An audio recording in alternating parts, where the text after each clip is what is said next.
Howdy y'all, today I have a replay for you between UBIICA and MannyIX on a random generated map, it seems. Manny plays Shadow and UBIICA also plays Shadow. This is a fairly large map actually. It looks like there could be a couple clipping problems if one of the players was fired, but neither player is fired, so that's not really a worry here. Yeah, this may be a mirror match. Although I know UBIICA is prone to, he has a tendency to use Shadow Frost, and Shadow, but it's more common to see Shadow Frost with a Shadow player. So perhaps this will be a Shadow versus Shadow Frost matchup. UBIICA takes a very aggressive position, looking to move in on Manny immediately. Manny thought about it a little bit, and it looks like he's going to try and go aggressive back on UBIICA. If this well gets taken here, this could be... Yeah, okay, no well taken. Good. So it's just going to be a straight-on attack.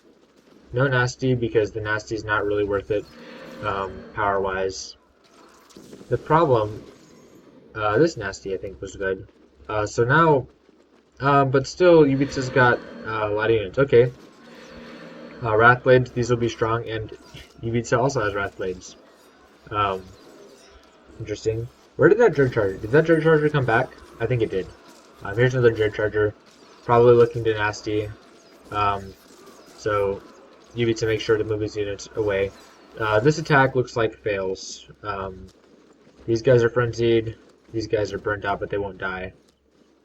And he's frenzying these back. But yeah, this attack seems to have failed. Oh, this turn is still over here. Okay. So now it's Manny's turn to go on the offensive. Was this guy life weaving? I don't agree with that life weaving. Manny should just like run and attack, because that's a lot of power wasted. I don't agree with that life weaving at all. Yeah, Manny's clearly gotten a... Oh, okay. Nice nasty. UBIICA did win this encounter here, but I think Manny's still at a... Manny's at a pretty solid advantage. UBIICA takes this well. I mean, I guess it's not really that solid. It's a slight... We'll say it's a slight advantage, actually. Like one Nox Trooper's worth of advantage. This Nox Trooper's coming back. I'm not entirely sure what for. My guess is to try and take a well, because it looks like the most apparent thing about this map I see is that it's really hard to get a confrontation because there's this big open space with no ground presence. That makes launching attacks harder because there's such a long distance you have to travel from, which gives your opponent lots of time to react, to set up a defense or whatnot. So if both sides stick to themselves, this is probably going to turn into a tier 3 game very, very quickly. The sort of problem with that is that neither player really knows what the other one's doing. So neither player knows if his enemy's tier 3 is spent, right? If this were like, say, a Shadow player versus a Fire... Well, even Shadow versus Fire, you don't really know. If this was like Shadow versus Nature, you have a pretty good guess that the Shadow player's tier 3 will be better than the Nature player's tier 3. Shadow versus Fire, Juggernauts are pretty strong. But if it's maybe Fire Nature, then Shadow is more likely to have a better tier 3. So yeah, so there's UBIICA is being very aggressive over here and trying to get an attack. He wants to get a ground presence. He wants to get some sort of aggressive maneuver set up, because it appears that he doesn't want this like waiting game where both players like don't even play tier 2, they go straight to tier 3. It appears he does not want that, which means that what I would guess based on UBIICA's deck, his deck is not super tier 3 heavy. So that's the assumptions I'm making. I don't know why he didn't focus the Dread Charger. I think he could have killed it. But yeah, so UBIICA keeps spending units, and they don't do very much. But Yeah, okay. Yeah, so he's spending a lot of units, so they're getting into a high-powered tier 1. So it's possible that UBIICA has a very large tier 2, and he wants to get his power to do tier 2 things, which makes me think that UBIICA is probably playing Pure Shadow here, because it seems to me the way he's playing that he wants to build up a lot of power. Sorry, there's an attack here I missed. It seems to me that he wants to build up a lot of power in tier 2, and have aggressive positions so that he can launch like a harvester. This is what the way UBIICA is playing makes it seem to me like he wants to launch a harvester. The way Manny's playing, Manny's just sort of like reacting. He's like going aggressive when the position calls for it, but he is not sort of dictating the pace of the match. He's okay letting UBIICA dictate the pace of the match, which seems to me that would be more of a Shadow Frost type of move, because the Shadow Frost player knows that the later the game goes on, the more of an advantage Shadow Frost is going to get, because Shadow Frost tends to be minimalist deck slots for tier 1 and tier 2, especially tier 2, and then have a large tier 3 that Shadow Frost tends to scale up very well.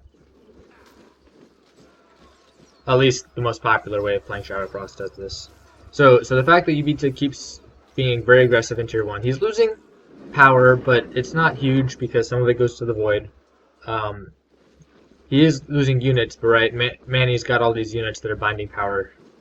So UBIICA is at, I would say he's at a temporary disadvantage, but it's not a huge one. This live weaving, I think, was probably a poor choice. The fact that Manny keeps attacking him is also a poor choice. But yeah, so as you can see, everybody's welling up. Which is probably what UBIICA looks like. UBIICA was trying to avoid this, everybody welling up. But now there's just tons of power flowing. So if UBIICA has a harvester, I think now would be the time to do so. Okay, so Manny goes tier 3 actually. No, tier 2. Sorry, I thought that was reminding me here. Manny goes tier 2. UBIICA also gets tier. And it is Shadow versus Shadow Nature. Okay.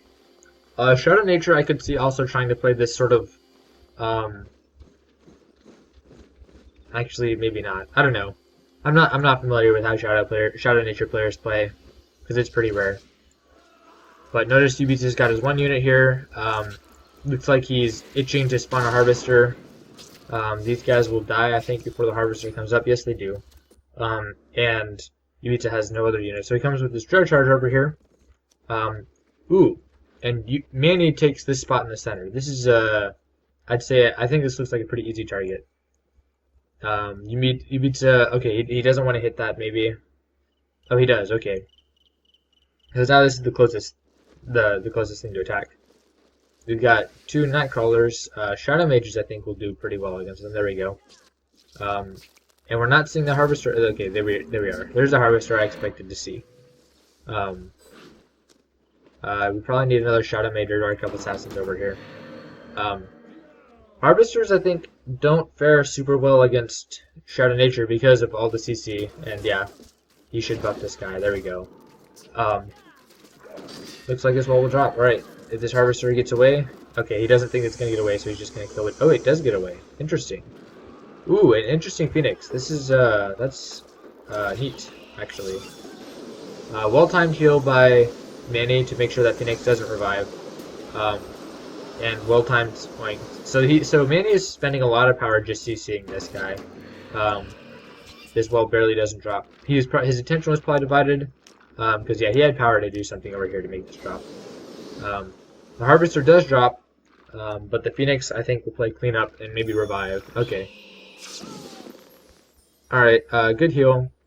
That wasted the Phoenix. Oh, it still revives. Oh, because the Harvester corpse, right.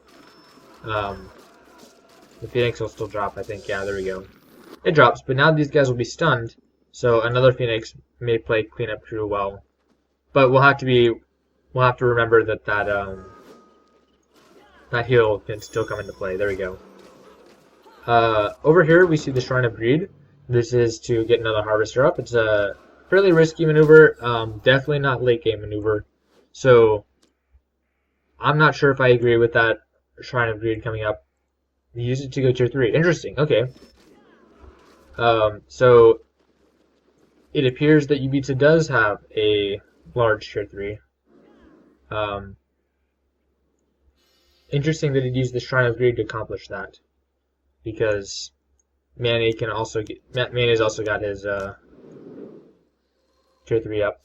So it's Shadow Nature Frost versus Shadow Nature Frost versus Shadow Frost. Let's see the AMI Phantom over here. Our Corruption killed all of these guys, and Silver One Lancers. Yep. This is why Frost is such a strong color to tier 3, because for 1 Frost you can have Silver One Lancers and you can have shield building, what we saw earlier. Grigori over here that gets oinked. Meanwhile, this Grigori is taunting and destroying the Silver One Lancers. I'd expect to see maybe some Phoenixes coming over here, or something to sort of assist in the offense. But this is 1 power wall, so it's actually not that smart for Manny to expend a lot of energy trying to defend this, because he's ultimately going to lose this battle. So he should pick the battles he wants to win, and this is not one he can win. UBIICA takes the power wall back. Notice that it's not super important for power because there's a ton of power flowing in. I think that was more to achieve ground presence, because UBIICA now wants to be the aggressor. Did both of these guys get their taunts off? They did both get their taunts off. Well timed, it seems. We've got buffs going on. In the end, Manny's guy is going to win because of heals.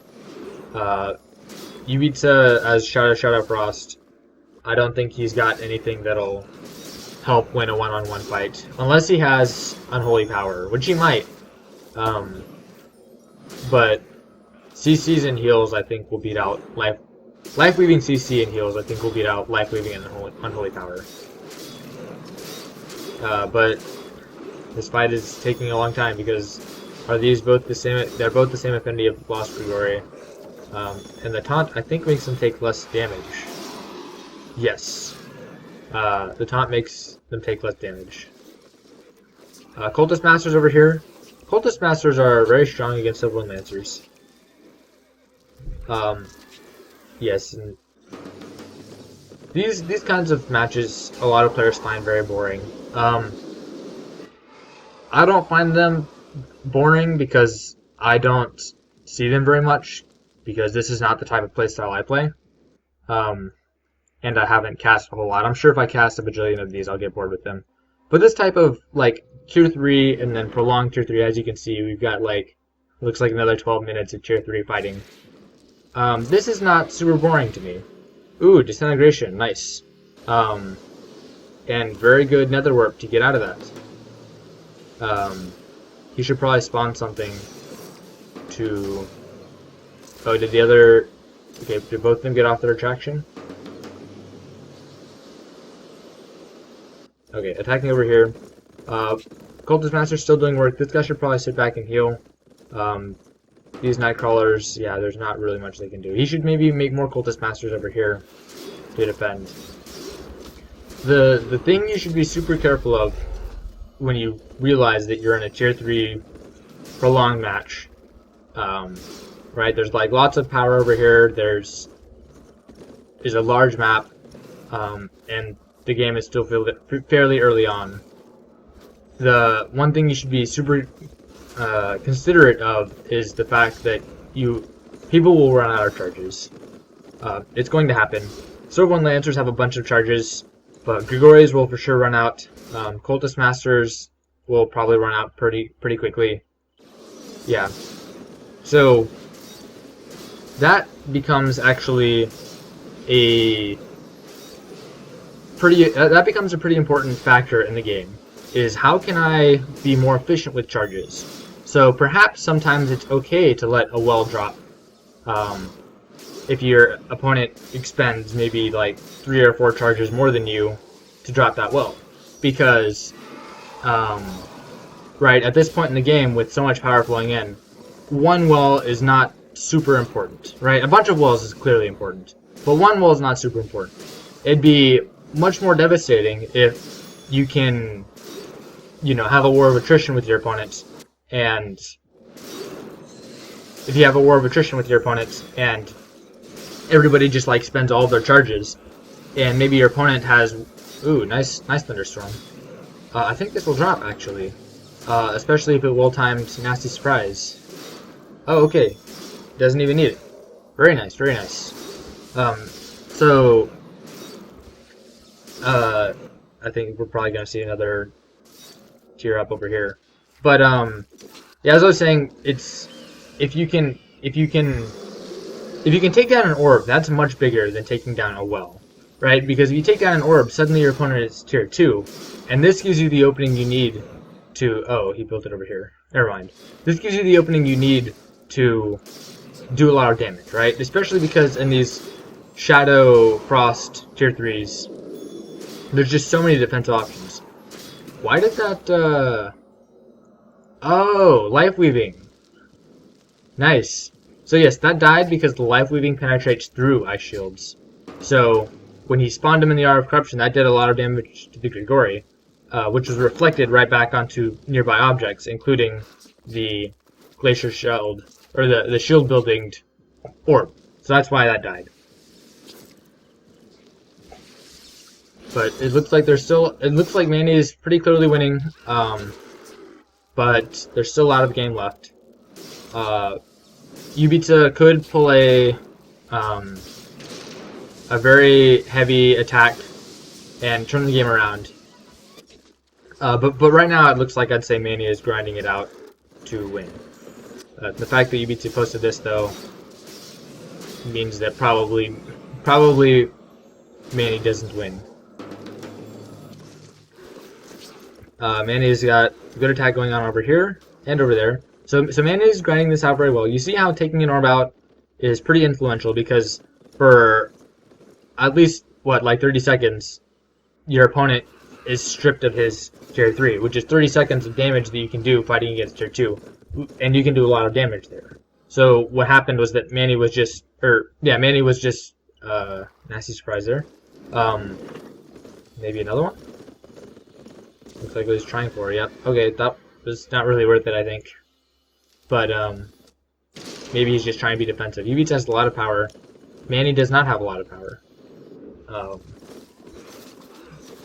So this could be the point in time where UBIICA turns around and makes a strong offensive. Actually, if players run out of chargers, I think UBIICA will be in the advantage, because he's got harvesters. So UBIICA's tier 2 is better at lots of high power than Manny's is. But yeah, Manny made a big push, and that I think will hurt UBIICA in the long run. But for now, they seem to be doing fine. UBIICA has like 1200 in the void. Manny has 1600 in the void. So that's a pretty big power difference. Shrine of Greed from UBIICA, which is very interesting. And Manny got the disintegration. Yeah. We have another warp to get him out of there. That's a very good option, actually. I didn't know about that, but now I do. If I ever decide to play Pure Shadow, I will keep that in mind. UBIICA now has a ton of power. It looks like this is the time where he's trying to make his push. So he's probably going to spend everything he has and try and just kill everything at once. He did this at an opportune point in time, actually, as Manny's pretty low on power. So Manny's got like 100 power, UBIICA has 700 power. So if UBIICA can get that ground presence, now is the time where he can really hit everything at once. It doesn't seem to be that he's doing that though. Instead, he builds up power walls. Yeah, as time progresses, Manny's going to get that power right back. So I'm not sure if I approve of the fact that UBIICA used that Shrine of Greed and then didn't immediately hit on the offensive. I'm not sure about that. Manny's got an attack going on over here and over here. And over here, actually. 3 fronts. And it looks like he's winning all 3 of them. This one he will not be winning. the Unstable Demon will come back, but I think it'll still die. And we've got a Harvester. Okay, so UBIICA is officially out of Grigori charges. I'm interested in why we're not seeing more Harvesters. Or more other things, actually. The heal to explode the Unstable Demon. Interesting tactic. It's actually, I don't know why, but I do see, another Shrine of Greed, I do see Unstable Demons more with Shadow Nature than I do with other factions. And I'm not really sure why that is, because I would think that healing an Unstable Demon to make him explode is not super efficient. But maybe, I don't know. It doesn't seem like it's good to me. Manny's been using a lot of Unstable Demons, although he doesn't have very many charges. So, interesting thing to note. Okay, good netherwork. Maybe unnecessary, but I'm not exactly sure about the timing of. I'm not exactly sure about the timing of this, so maybe it was useful. Alright, very good. We've got attacking down over here, and UBIICA has UBIICA, right? Because now both players are running out of power, and as I predicted, the fact that UBIICA now has XL units in tier 2 is being super helpful. However, this thunderstorm is yeah, this Grigori should run, right? Okay, and it dies. And right, that's critical for Manny to do that, because now Manny's got a Grigori, and ooh. Interesting. Interesting. I don't know why he did that. We got our Harvest over here, and right, because we see all these Dark Elf Assassins. Am I good at predicting these things or what? I've actually not seen this match before. So, when I record matches, I usually record them twice, and I take the one that has a better reaction. Sometimes I get bored watching the exact same match a second time, and I'm sort of lackluster in my commentary. Although, actually, I'm sort of lackluster the first time I see it too. But it's even worse the second time I commentate. But this is the first time, so I don't know what's actually happening. Lots of surprises. That thunderstorm actually caught me off guard the first time I see it. Every time I see this thunderstorm, it's Manny's playing a weird tier 3 combination. There's 7 minutes. There doesn't appear to be very much progress on either side, but UBIICA's got a much higher score. So based on okay, nice shot at Phoenix. Nice nasty surprise. I think they're still gonna drop a well at least. If it doesn't get healed. And more shot at Phoenixes. Okay. Thunderstorm and Oink. Very good defense. Phoenix is still coming back. And it looks like this guy's gonna drop. Oh, no, it does die. Nice shot at Phoenix. Okay. UBIICA's really pulling the Shadow Phoenixes in. Manny's pretty low on power, but getting lots at a time. There's a lot going on in the map at once. Grigori. By UBIICA's Grigori, actually. And his Poultice Master. If he can take out this monument, that'll be game turning, right? Because now they're at a point where they have low power, and he's at tier 2. Okay. This is now UBIICA's time to turn the game around. If he spawns a Harvester right now, he doesn't. He's concerned about this. Hour of Corruption. Ooh, and the Life Weaving I think will take out this tier 3. So perhaps he doesn't want to do anything over here. This drops to Silver Lancers. Interesting. Oh, and this is going to drop too. I don't know why they're not doing anything. Shrine of Greed looks like just went up. Based on the fact that he's got a whole bunch of power. And it somehow survived that. Interesting. Okay, so Manny quit. There we go. Lots of interesting things happened to that game. Lots of things going on at once. I apologize for not being more on top of the multitasking. But yeah, lots of things going on in the game. I think it was pretty interesting, and you can see how when you've got a prolonged tier 3 battle, picking the right moment to strike and to strike hard can really make the difference in things. Anyway, thanks for watching.